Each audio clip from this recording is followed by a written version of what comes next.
Hello and welcome to another special presentation from Triangulum Audio Studios. Today's episode is from The Tomorrow Show, as hosted by Tom Snyder. In February of 1976, The Tomorrow Show tackled what was being called at the time the Star Trek phenomenon. Joining Snyder on set was DeForest Kelley, who played Dr. Leonard McCoy, James Doohan, who played Lieutenant Commander Montgomery Scott, and Walter Koenig, who played Ensign Chekhov, the Enterprise's navigator.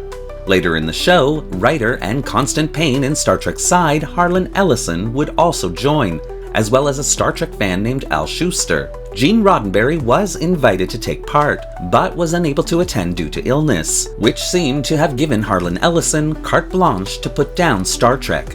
I think this interview is very different than most, giving Trekdom an honest look at the actors behind the characters that we all love, as well as a snapshot of that time when Trek was just beginning to explode and develop into the cult classic phenomenon we know it as today.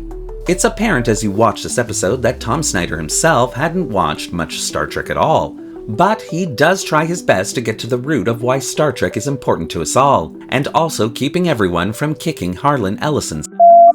So now, without further ado, here is The Tomorrow Show with Tom Snyder.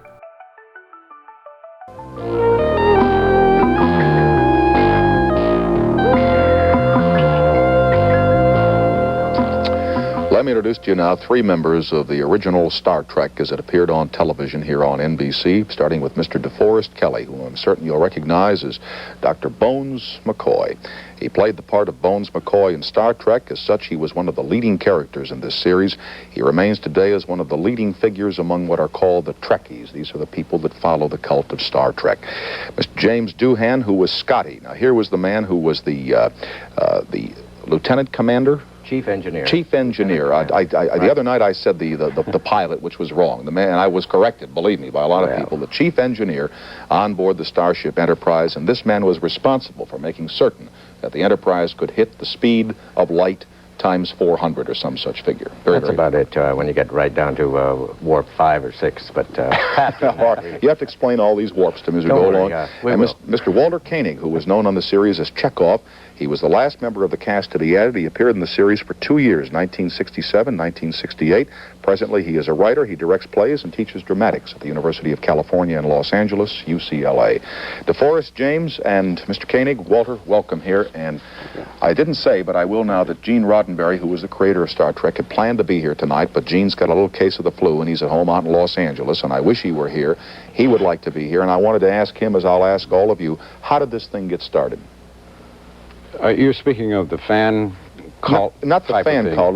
Phenomenon? Just the show itself. When Star Trek was starting, how did you all get on board the Enterprise? Well, mine was kind of, I always say I came in the back door. I was not in, there were two pilots made, and I was not in either pilot. Roddenberry wanted me, but evidently someone at the network didn't want me. You know how that is. Oh, yes. And he kept trying for me, and after he had made the second pilot, he put me in a show called Police Story. And on these reactions where they send the film out for the public to look at, I got lucky and got a kind of a high rating on that sort of thing, and they decided at the last minute to put me in to Star Trek as a doctor. So I started with the series, but I was not in either pilot. And for myself, I was called one day to read for Star Trek, and because I do a lot of accents, they said, please do a lot of accents. So I read the same lines, about 5 or 6 lines, and I did about 5 different accents, and they picked the Scottish. Do accents, right. Yeah, so they picked the Scottish, and of course I was delighted with that, because I think that the tradition of an engineer is a Scotsman, you know, because all the great motor ships and the steamships of the world were built in the Clyde. So we just had to have a Scottish engineer aboard that, you know. But 300 years from now, of course, you had to go back and learn the Scottish accent all over again, because everybody's conversation was exactly the same, and everybody was so boring because of the great communication. Everybody talked the same. So we had to go back, and even Uhura had to learn to speak Swahili. You understand? Yes. Now, you were the Russian. And that came later, as I said in introducing you, the last 2 years. How come? Well, let me say first of all that if Dee came in the back door, I came in the trap door. It was a very fortuitous circumstance where several of the people involved in the production of the show, casting director, and producer, had used me before. I had worked for them in other vehicles. And I was asked to come in and read for a part that had not yet been written. And it was a show called The Cat's Paw, and the character's name was Blake or Smith or Epstein or something like that. In any event, it was a very dramatic moment, a very dramatic scene where I was supposed to say, Captain, the ship is about to blow up, what are we going to do? And I read that with all of that emotion, you know, and all those years of training, experience, my little theater experience, my off-Broadway. And they said, well, that's terrific. But they all kind of looked at their toes, and they finally said, but can you make it funny? And if you'd have done 20 one-liners that were dynamite, they would have said, hey, would you make it not quite so funny, please? Right, exactly. A little test of versatility there. You've been around quite a long while, Tom. You know all the ins and outs of this business. It's a funny thing about auditions. You have to be better for auditions than you ever have to be once you're hired. That is the most critical thing in the world, is getting the job. Right. Now, in the little film we played here at the beginning where it said the mission is 5 years to go around the universe, etc., etc., etc., the show did not last 5 years, did it? It lasted, what, 3? 3 years, 79 performances, which includes pilots, and also the making of a two-parter, which included the very first pilot, and they wrote a story around it to make a two-parter, and the only two-parter we had, and that was called The Menagerie, and it included the first pilot, which was called The Cage, and the second pilot was called Where No Man Has Ever Gone Before. For actors, was this a good show to work, even though it did not last? It was a marvelous show. As long as you wanted it to? Show. It offered a challenge with each script. It was not unlike, you know, when you go in and do a Western, you have a pretty good idea what you're going to do. But with Star Trek, each script was a challenge. And we could go into almost any different direction. For instance, we did a show called The Deadly Years, which enabled me to age to around 115, 125 years old, which was a real kick for an actor. I spent 5 hours each day in makeup alone for this. Now, you would never get that opportunity anyplace else to do that sort of thing, to be called upon to do that sort of thing. I found it a challenging and interesting show to do. I thought it was what was particularly challenging about Star Trek for me was trying to make Warp 4, Captain, into something really exciting, because that's what I had to say most of the time. Yes. What for, Captain? No, Warp 4. Gee. Warp 4. Warp 4. Tell me about the warps and all that. I must confess to you, I don't understand. I know that Warp 1 is the speed of light. Okay, but I know that there are people who get this down to the details. They have blueprints of the starship, and they check the technology and everything else. I'm not into it in that fashion, so you'll have to... Of course, I started the whole thing. That makes two of us. Being the chief engineer, and I built the ship up in space, so at the San Francisco Navy Yards, and they shot it up into space. What about this thing back here? Is this pretty... No, that isn't close at all, for heaven's sake. Well, it's not bad. It's not bad, though. You know, pretty good. But, see, we have 1776 on there. Isn't that great? I must say I'm observant. Because I thought it was 1976 1701 the first time I looked at it. Yeah, it should be 1976. That's where Scott is located, in that lower compartment there. That's the engine room. And that with the bridge is in the center on top, and then the surrounding area are the science labs and quarters. And the matter, antimatter pods. And yes, and the pods. On the outside. And it took a crew of 450 people, roughly, to operate this. Yeah. It was about 400,000 tons as it was. But what was the total cast of the show? The total cast of the show, as far as the regulars are concerned, I think was 8. Yeah. Wasn't it? And, which means that there were 442 people that we never saw. They were down in steerage. Now, you saw them, but they generally died every week. Those are the people we killed off. To what do you attribute now the fact? The thing has not been on the network since 1969? Yeah. Right. And you all do these conventions that we'll speak about a little bit later on. What has kept this popularity alive? Well, Tom, all you have to do, to me, is to look at a show today, and we can look at them. Some shows I have not seen for 9 years, and you just look at them and you say, man, that was a great show. And not just because you were part of the cast, but because the whole story holds up. The stories had such fantastic content to them. Good writing? Absolutely beautiful writing. The whole concept from the start that Gene Roddenberry had, so that he could be able to say something for today, but put it 300 years from now and it wouldn't be censored. You understand? It was really a beautiful thing. that you could now look at it and still say to yourself, wow, what a great show, because it had something for every age. Does the fact that you were Scotty, the engineer of the Starship Enterprise, has that in any way gotten in your way in continuing your career as an actor? Oh, there's no doubt about it, because I have had producers that I have had worked for before Star Trek, and they'll say to my agent now, well, you know, but I don't want a Scotsman. And I worked for them doing maybe a German or a Frenchman or a Lancashire Englishman or a Welshman or an Irishman. And they say, I don't want a Scotsman, because you become typed, and there's no way that you don't. But I think the whole thing is helping to pay off now by the very fact that we're going to be doing a feature motion picture. Mm-hmm. You know, and I think that what will probably happen is that they will have another feature motion picture after that, and another one after that. As long as they keep the quality up, and then I'm sure we'll all be happy to do it. And the original cast. Hopefully. The fans really insist on that. I would think so. That's one of the parts of the fact that it is such a great show, is that we were lucky in the casting. You'd be surprised. You know, I have a friend of mine who's a dentist who used to work on the MGM lot, and he fixes the teeth of all the big stars, and he says everything depends on luck in this business. And for 35 years, his anniversary, his name is Charles Cavalieri, and his anniversary of 35th anniversary is this coming Thursday, the 5th of February, and he says it's no way that it isn't luck. He said, you have to have the talent, but he says it's luck that gets you really there. Mm-hmm. And you lucked in getting all the cast members. I think everybody lucked in. To grow together as a real crew on a real starship. Absolutely. Which gave something of that reality when the thing was on television. We are blessed by, is it Paramount Pictures, I guess, that's given us permission to show some of the film, and we will do that after these announcements, and I hope all of you will stay with us.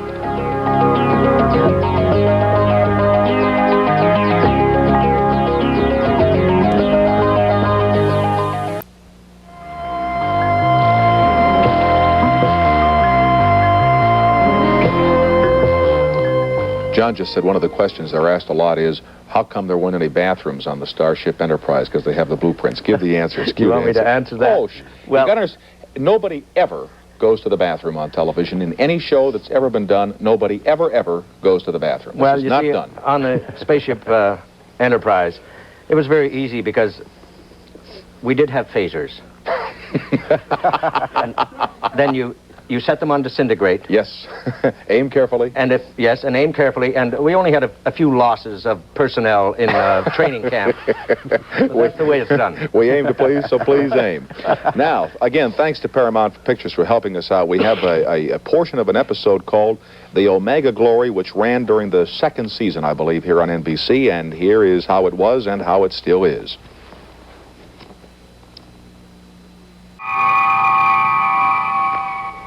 Oh, wait a minute. What happened when they boarded and investigated? Something went wrong there. It's funny. You watched 3-4 minutes of this, or what do we have, 2 minutes here, and I didn't want it to end all. That's right. I wanted to tell you something, Tom. We were talking about the quality of this show a few minutes ago. It seems, too, that it had a certain magic about it that touched the hearts and the minds of the young people and people of all ages, that seemed to prod their minds to want to inquire further into the universe and science and philosophies and cultures. And this has reflected throughout all the universities in the United States. You know, kids are doing theses on Star Trek and that sort of thing. And to give you an example, while we were doing Star Trek, a thing that stands out in my mind particularly, a man brought his daughter to the set who was 15 years old, a deeply retarded child. And we occupied 2 sound stages. He didn't bring her directly onto the sound stage because she was tremendously excited about being there. And he explained to me that this girl had not uttered a sound in 15 years. And quite by accident, they flicked on Star Trek. And she began to make noises. And the father became very excited about it. Took her to a therapist. And she began to talk.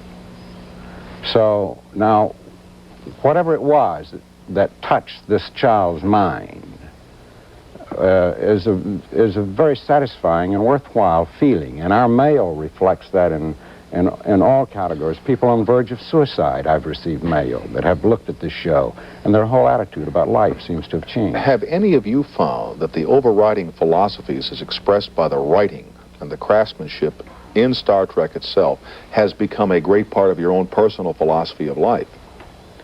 Well, universality. Well, I would hope that going in, whatever philosophies I might entertain or I might live by were relatively fixated, relatively a part of me before the show began. I wouldn't like to think that I was proselytized by a television series. I would hope that I have enough intellectual resource to have already formulated those kinds of philosophies for myself.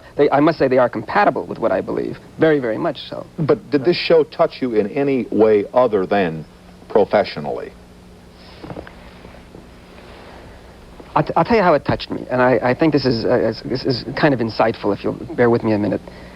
The most extraordinary thing about the show for me is really the kind of ironic counterpoint that it has made in terms of my life pattern now and my lifestyle now. Here I am. I go to these Star Trek conventions, as we all do, and I'm quick to say that if it had been any other actor playing the same role, the same thing would have happened to them. But the adulation, the attention, the press, all of the positive things really do not reflect in any way my standing in the theatrical community. It is not as for me. It is not as easy for me to accept this kind of attention, knowing that at the same time I have to produce 2 ID cards to cash my, to get my groceries in Los Angeles. I'm saying that figuratively, but that to me is the most astounding thing. That the Star Trek phenomenon is the science fiction of my life, because it has nothing to do with my position in Hollywood, in Los Angeles, with my career, anything like that. It's totally, if anything, it's diametrically opposed to where I am. There's another interesting aspect to it. We are going through the pains of being in a hit series, a series that I would venture to say is the most popular series in the world. I mean that. And if what's it on in this country? 140 stations in the United States, 158 countries, and 115 in other countries. 115 stations around around the world. 115. Yeah.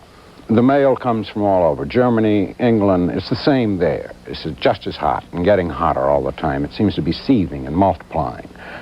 But we're going through the pains of doing a successful hit show without doing the show. That's and right. Also not getting paid for it. No rerun money. Oh, no. We haven't received rerun money, I think, in what, 5 years? No because rerun money. We were paid for in the first year's shows, we were paid up to 6 reruns. And the second and third year shows, we were paid up to 10 reruns. And we have not received any money for 5 years, so they must be up to the 35th or the 40th rerun, one or the other. But there's one thing that I would like to say that I think that is, I think all the actors, when they look within themselves and they look towards the future, is that one of the fabulous things about it, from my point of view anyway, is that here you are, still relatively young, and you are a member of a classic. And that is beautiful. Your great-grandchildren will still be seeing Star Trek. The shows will still be that good, and they will last, and they will be saying... But as he says, it's also a little scary knowing that you're the star of a hit show. Of a ghost. And it's a ghost. That's true. That's right. Incidentally, I noticed in the film, it would not have helped to have a large stomach with the costumes that you were assigned to wear, huh? No, that doesn't help at all. No. No, it doesn't help. I hope they have different costumes for the feature. Let me pause for these announcements, and we will continue here with the Star Trekkers in 2 minutes and 5 seconds.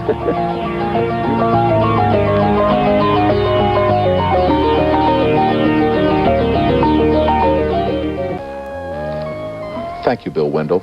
What was it like when you knew that it wasn't going to last very much longer and that the series had been canceled by NBC? That's just got to have terrible effect on your morale and your approach to it and everything. You mean the third year, the end of that third year when we knew? Right. Oh, it was a very distressing. Well, in the second year, wasn't there talk of it going off after the second year, too? It was talk from the beginning. In fact, if it was it was always in trouble. If it is such a hit, why weren't the ratings better on the damn thing? Well, I don't know. There are many schools of thought on that. I don't think Star Trek really ever had the proper time slot, for one thing. Yeah. I think it should have been on at 7:30 at night and stayed there. Yeah, but,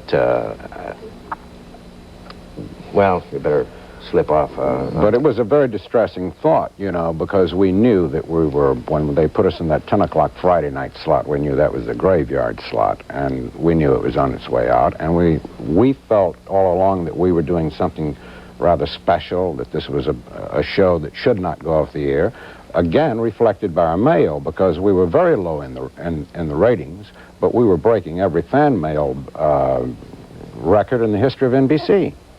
So the two don't add up. You know, the 1,200 homes that govern you is what puts Star Trek off the air. That's the way it has to be.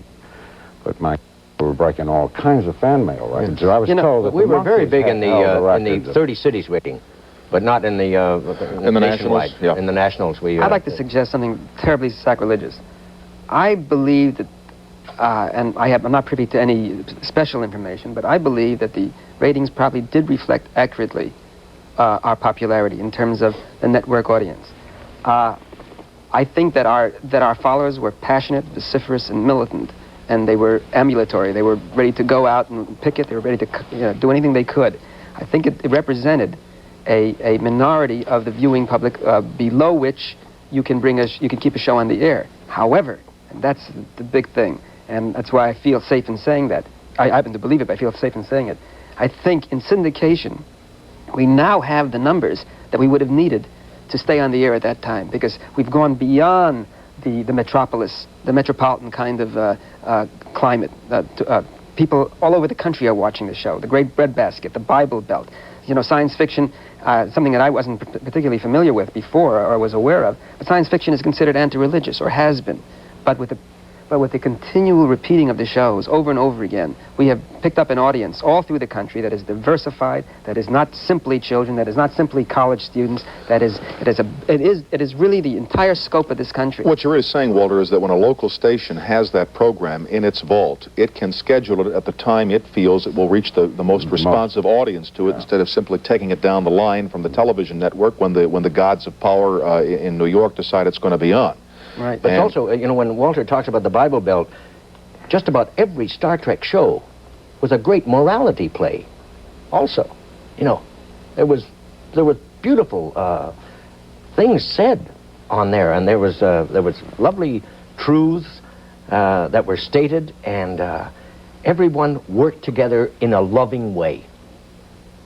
You know, and all the characters worked. I'm just sitting here wondering. Now, suppose that one of the networks put it back into production for prime time. Not one. It would have to be NBC. They own the rights there. All right. Suppose NBC, which to level is not having one of the great rating years in its history. Suppose they decided, hey, you know, conventions all over the country, everything going on. Let's put the thing back on and see what happens. Would it work, or would it destroy the myth and the legend? I don't know. That's that old thing of, can you go home again, you know? And it's the same, we have the gamble with the motion picture where we did 79 episodes. There's got to be one episode in there that everybody's going to like, but when you come out with one shot on the movie, you know, not everyone is maybe going to like the movie. But it would be a big question as to whether or not... Wouldn't you think the movie, though, is almost a pretty well calculated risk? I mean, the audience is built in. I would think that... I think everybody believes that it's, as you say, that it's a foregone conclusion. The only problem is that if they decide, because it's a feature film as opposed to a television show, that they have to change the thrust of it in some way, make it monsters and huge battle scenes, something that will, that you can't get on television. You may distort and transporting it to the big screen and then trying to make it bigger to fit. Right. You may distort the entire feeling of the show. You may. I think it needs a storyline, something on the order of the crew encountering Christ in space and finding out that Christ is actually Lucifer. Satan. I just don't know if we're quite ready for that one yet, DeForest. Apparently we're not. Apparently not. I don't believe we are. Let me just pause here for a couple of minutes for our stations, and then we will have Mr. Harlan Ellison out, who wrote one of the most popular episodes in the history of Star Trek, and we'll be right back after these announcements.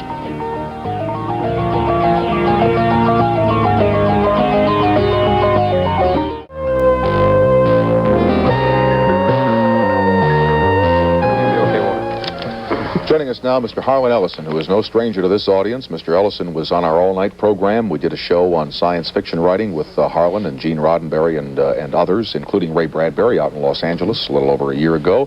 And Harlan wrote what many people consider to be one of the finest episodes of Star Trek, a program called City on the Edge of Forever. It won a Hugo, which is the science fiction award that year, and also the best outstanding dramatic presentation of that season on television.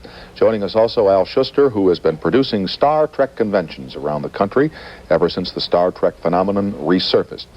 Harlan, how are you, my friend? All right? Have we told any lies out here about the show or the effort that went into it? Well, I'm getting... You're always the keeper of truth? Yeah, well, I know all these fellows, and they're truthful people, but I'm afraid I was developing diabetes from all the sweetness and light. That's all. Well, we can be prepared for a little sour then, eh? No. It wasn't all sweetness and light, but backstage things happen. There are arguments, are there not, huh? There were those, yes. I didn't work for the show after I did my one segment. Why not? I felt that they had mucked it up badly. And it took, I think, 6 or 7 years before Gene Roddenberry and I even spoke to each other again after the show. The thing that always troubled me about the series was that there was always the feeling that they were presenting great moral messages, and to me they were always very lightweight.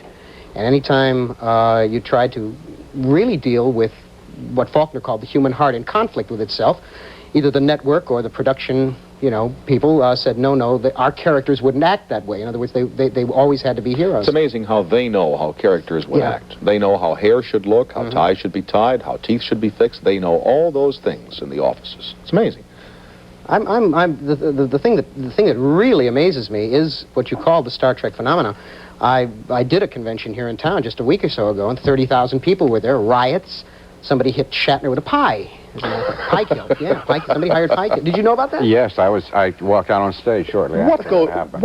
Al, what goes on at these things? What do you do? Do you show the films or? Certainly, that's just part of it. The actors, these fellows all here, Harlan, come out and speak, come out and do their shtick, whatever it is.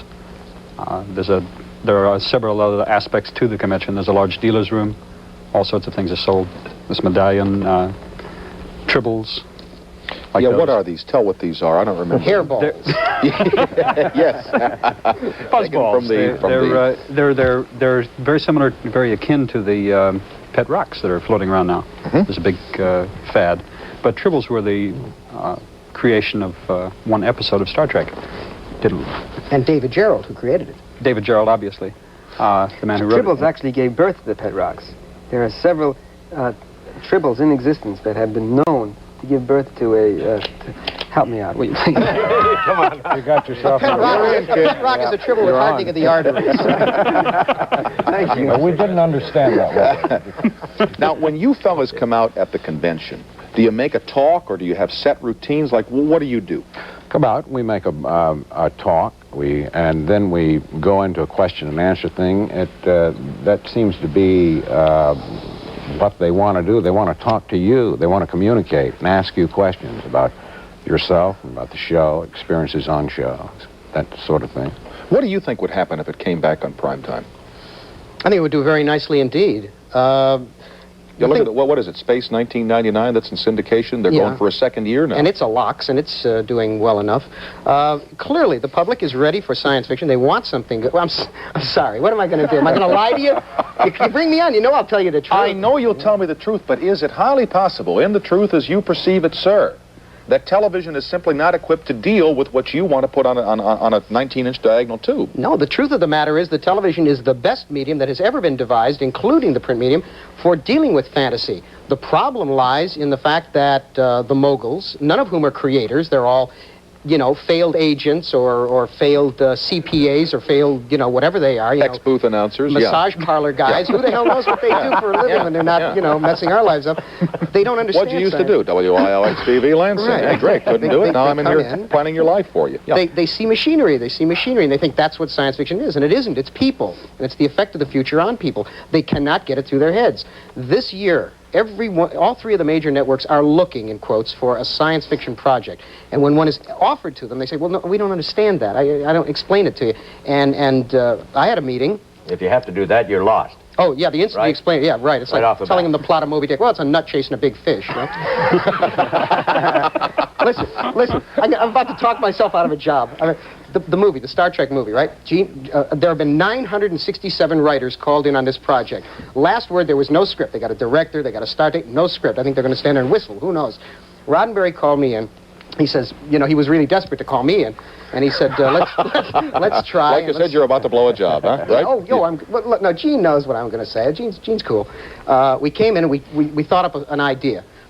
Paramount keeps saying to them, no matter what plot they offer them, it's not big enough. It's not big enough, right? That's what he was saying. Right, except in one of them we destroyed the universe.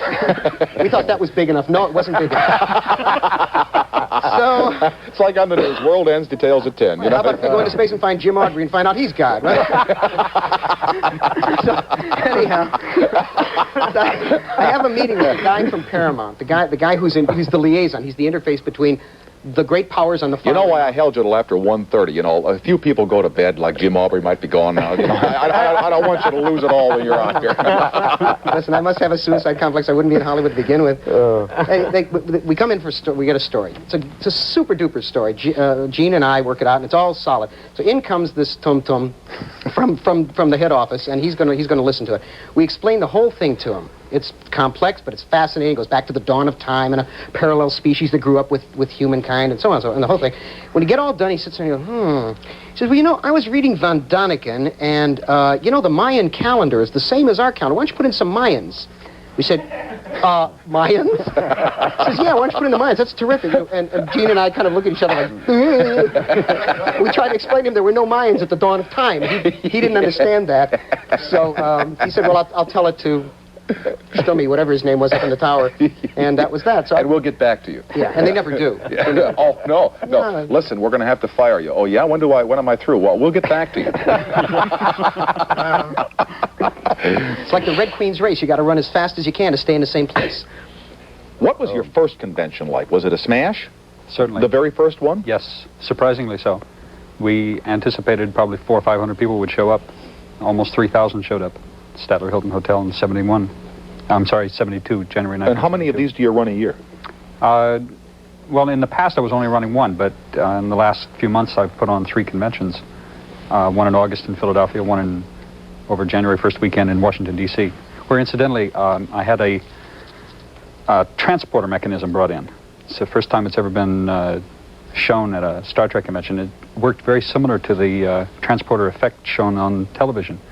It came out of Chicago Creative Presentations. It's what does it do? It makes people appear. It's magic. Yeah, and we materialize. Right. You mean they materialize on stage. Oh, I see. Literally materialize on stage. I mean, people don't disintegrate and go across the room and... Well, it looks like it. It looks suspiciously like it. If they had the sparkles and everything else there, it would look like it. Absolutely. Can I put a couple of network heads in that thing? Make it we didn't lose anybody. There's going to be another convention. Now, that's, what, 3 in a row? 3 in a row. Commodore in New York. Hotel. Do you fellas who were in the series, do you like going to these conventions, truthfully? Or sometimes you say to yourself, I just don't want to go to another convention. I feel that way. It's getting that way. I know you do. Yeah. I know you do. I have the feeling that you feel that way. I haven't gone to too many of them, and I'm getting a little tired of it. I got a I'm quote lazy for you. anyhow, so... Hold the quote for a couple of minutes. I got these little announcements. Last break we have, so we'll get them out of the way, and we'll be right back and hear a quote from Harlan Ellison. I want equal time.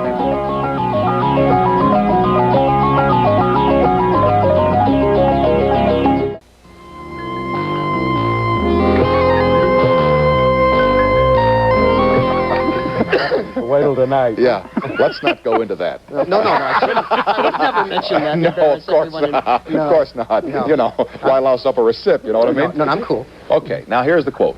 This is a quote from a Incidentally, is the movie script? You have no script. You said that's not progressed one iota. As far as I know, as of yesterday afternoon, there was no script. Gene was, I understand, working with other writers. Who they may be, God only knows. Whether there'll be a script or not, I don't know. But you're off the movie. As far as they haven't gotten back to me. But Tom, got a note from Gene Roddenberry, which I think is interesting. He said, we have a starting date, July 15th, but we don't have a script. But he said, what the hell? He said, there are a lot of people that have scripts that don't have a starting date. Right. Beautiful. Did he mention a year? No, he didn't mention a year. Well, we'll get back to you. Okay. Quote. Okay, this is from a book review of a paperback that came out that was marketed as, if you like Star Trek, you'll love this book, okay? And the critic, John Kurlovich, said, the ever-spreading influence of that, he says, still there remains the fascinating question of why the author of this book didn't latch on to a better model for a novel than Star Trek. The ever-spreading influence of that show is now an undeniable fact. A good deal has been said and written about this phenomenon, but many seem to agree that the program's advocates, whatever else they are appallingly indiscriminate. What can one make of a mentality that not only condones mediocrity, but believes it to be something good, something decidedly worth emulating? Now that is the most dead-on quote I've ever heard about the Star Trek phenomenon. As good as the show may have been, at best, all it is really is a television show. There are no great conventions of 30,000 people going to discuss Proust's Remembrance of Things Past. There are not people dashing in to pay homage to Ralph Nader, the Ralph Nader convention. This was plain and simple, is a kind of hero worship that is on the same plane with the Beatles, on the same plane with, Elvis Presley or Jacqueline Suzanne books. It's better for TV, but what we're talking about again is that great swamp of television drama, which at best never touches, even the middle range of what is done in other medium. Ta-da! Okay, but I think you need a frame of reference. Now, you cannot translate or cannot transcribe the quality of a novel and compare that to the quality of a television show. Why not? Because they're apples and oranges. That's why. You can't. We know that from our personal experience. I'm doing that science fiction seminar. I took some of the finest novelists, fantasy novelists, and had professional actors read from them, and it was dull because it doesn't translate. It's not theater. It's not necessarily theater. Well, but that wasn't drama. That was a straight reading. What we're talking about is the difference between the best of the Star Trek episodes and any one segment of, say, Rich Man, Poor Man, which is running on another network. And clearly you can take, meaningful gut-level material and translate it to a television medium so that you don't insult the viewers. Yes, but now here's something that's quite interesting. You mentioned Rich Man, Poor Man, which is running on ABC. Now, Irwin Shaw's book was a wonderful book to read, I thought. I enjoyed the book, all right? I read an account of that show in one of the news magazines this week where they say that it's poorly written, poorly presented, and that it really isn't worth all the trouble of watching. I heard the same thing. Yeah, Newsweek or Time had a little one of their little quick shots. All I can say is I watched it, and I was fascinated. I didn't read the book. I watched it. I thought, great. Yeah, I thought it was great. But there's always somebody who will take what's on television, and we're all guilty of it. Like this guy who wrote this here, and what you're saying tonight is going to say, well, it's no good. Yet here's something that you think is of value, but I can give you 4 opinions where they say, well, it's of no value. No, he didn't say it's bad. What he said is it's mediocre. And that, I think, is the crime. Bad, I can understand. I mean, I can even understand someone making a motion picture where they try to do something. I mean, God knows how many of those, where they strive to do something and they fail dismally, but they tried. The best that anything tries to do on Star Trek or anything else on television is to hit that median, which is where they failed because they tried to be a little bit better and they didn't get the Bible Belt. Instead of conscientiously educating a television audience throughout the nation to want better things, they give them one more cop show. Jigsaw John went on the other night. There's another cop show. The Cop and the Kid, that'll last 15 minutes, What you're doing when you talk about the cop shows is you're praising Star Trek, really, because Star Trek was much more than any cop show you ever want to see. No, it was a cop show. Oh, Star Trek was a cop show, too. Sure, it was spacemen acting like cops. No, it wasn't. Didn't you? Didn't you go through the galaxy and straighten things out? There were a few things. Come on, you're 40. Really. Fess up. Come on, really. When it comes down to the sum total, you can't knock it that way. I think that every episode of Star Trek did something that they preached in every episode they didn't do, and that was stress violence. I think that there was violence in every episode of Star Trek, as much as they preached that there wasn't, or that man had overcome his violent aspect. there was violence in every episode. Yeah, but generally it wasn't man. It was some android or some It was one of those galactic terrible monster. little green people with, Yeah. Right. But I think that... Isn't that fascinating? Isn't that fascinating? Anytime they kill someone off, it was always a member of a third world race, right? Go ahead, shoot him down. He's green. What does it matter? We didn't shoot him. We stunned him. Vulcan nerve pinched him. Where is that thing that you had out here, that gun? There you are. No. You demonstrate what it does, because I don't understand the technology. That's all right. That's all right. Go ahead. Walter. Go crazy with the gun. Now, let me see here. We have... That's stun. Can you see that? All right, Stun stunning. force? Now twist the dial. Right. That sounds like a treble. I don't know what. Point it. Now, these are for sale at the conventions, huh? Well, this is a prototype, I believe, that was made by the people at the Federation Trading Post, which is a store devoted entirely to Star Trek stuff. There's one east and one west. You really hated it, didn't you? No, man, listen. You wrote your one episode. No, you know what I huh? hate? You know what I hate? Honest to God, I hate... Reverence for things that don't deserve them. I know you hate that. Yeah, but I also hate the fact that it's the exploitation of the gullible. I mean, you see the things that these kids buy when they go to these conventions. They spend hundreds of thousands of dollars because it's Star Trek affiliated. I mean, if they want to watch the show, Dynamite, let them watch. Better that than they should be out in the street, stealing hubcaps. But they're being really exploited. $12 a day to go and listen to, James Doohan explain the ethical structure of the universe. I mean, this is a bit of exploitation. I thought it was worth it. Yet you went to one. I went for money, man. He goes for all of I went for money. They pay me a staggering sum of money, but I don't do a Star Trek gig. I get up and I read my stories. Anybody wants to come and listen to me read my stories? Dynamite, but I do the same thing I would do anyplace else. Yeah, and they all get up and leave, right? Well, that's true. That's true. Brings the audience to their feet as they head for the exits. I have a limited audience, but they're an intelligent one. Yeah. I'd like to... Tom, can I just say one thing? Yeah, what do we got left? 45 show? Okay, 30 seconds. Okay. I think you've got to consider Star Trek not as the ultimate in terms of quality television or science fiction on television, but as a departure point. I think it's, without question, the best episodic science fiction that has ever been on television. That doesn't mean that it's the best television that there ever was, but certainly if you consider it as a departure, as a place, as a jumping off place, then I think you have a very positive attitude about what's going to happen with television and the quality of television. Star Trek broke new roads. 8 years ago, and nothing's happened since, Walter. We're coming back. Gents, We're coming back, baby. I'm out of time. We had another piece of film to show, and I never got it on because we were having such a wonderful time listening to Harlan Ellison tell us that it was all... Sometime you're coming on here, and we're going to tell the stories you've been through in the television industry, and we're going to name the names. You're on. Okay, so are you. We'll tape it right after we get finished tonight. We'll be right back after these announcements, and I hope all of you will stay tuned.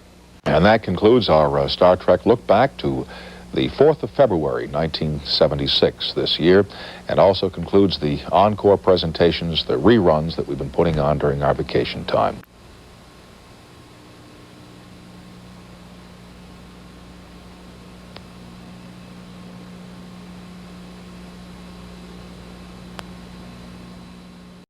Thank you for watching today's very special presentation. What did you think of this interview and the various viewpoints of those involved? Do you want to see more videos like this one? Well, leave your comments in the section below, and don't forget to like the video and subscribe to the channel hitting that little bell icon so you won't miss a single video we release.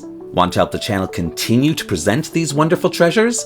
Then consider becoming a channel patron, a major help that allows this channel to purchase resources and 3D models to keep it going. The link to our Patreon account is in the description below. Thanks again for watching. Live long and prosper.